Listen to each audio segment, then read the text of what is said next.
10 నెలల కూటమి సర్కారులో జనసేన గ్రాఫ్ ఎలా ఉంది అంటే, రాష్ట్రంలో కూటమి ప్రభుత్వం ఏర్పడి 10 మాసాలు పూర్తయింది.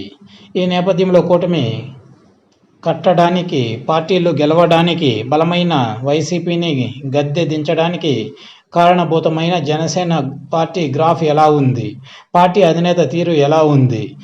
నాయకుల తీరుకు మార్కులు ఎలా పడుతున్నాయన్న చర్చ సహజంగానే జరుగుతోంది. ఇప్పటి వరకు టీడీపీ అధినేత చంద్రబాబు తన మంత్రివర్గానికి మాత్రమే మార్కులు వేసుకున్నారు.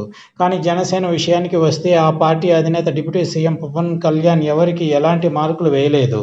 ఎవరికి వారు పనిచేసుకుని పోతున్నారని, దీనిలో తన జోక్యం అవసరం లేదని ఇటీవల ఆయన మీడియాతో వ్యాఖ్యానించారు. ఈ నేపథ్యంలో మార్కులు వేసి నాయకులను పరుగులు పెట్టించే సంస్కృతికి తాను విరుద్ధమని చెప్పినట్టు అయింది. మరి గ్రాఫ్ ఎలా ఉందో ఎలా తెలుస్తుంది అనే ప్రశ్న. ఈ క్రమంలోనే ప్రజల నుంచి వస్తున్న ఫీడ్బ్యాక్తో పాటు తన పర్యటనలో జనసేన తీరుపై నర్మగర్భంగా పవన్ కళ్యాణ్ ఆరా తీస్తున్నారు.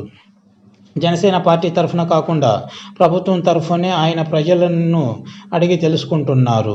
ఇటీవల అల్లూరి సీతారామరాజు జిల్లా కురుడి గ్రామంలో పర్యటించినప్పుడు రచ్చబండ నిర్వహించారు. ఈ సందర్భంగా ప్రజల నాడిని పట్టుకునే ప్రయత్నం చేశారు. జనసేన పార్టీ అన్ని విధాలా అండగా ఉంటుందా అని ఆయన ప్రశ్నించి ఆరా తీయడం గమనార్హం. దీనిని ప్రజల నుంచి మంచి స్పందనే వచ్చింది. అదే సమయంలో నాయకుల పనితీరును కూడా అడిగి తెలుసుకుంటున్నారు. ఇప్పటి వరకు ఉన్న సమాచారం, అందిన వివరాల ప్రకారం జనసేనపై వ్యతిరేకత అయితే వ్యక్తిగతంగా ఎవరికీ లేదు. పైగా గ్రామీణ స్థాయిలో పార్టీ పుంజుకుంది. ఇప్పుడు ఎస్సీ, ఎస్టీ నియోజకవర్గాలపై దూకుడుగా ముందుకు సాగుతోంది. ఈ నేపథ్యంలోనే జనసేనకు మంచి మార్కులు పడుతున్నాయని అంటున్నారు పార్టీ నాయకులు. అక్కడక్కడ చిన్నపాటి లోపాలు ఉన్నప్పటికీ వెంటనే సరిదిద్దుతున్న తీరును కూడా పరిశీలకులు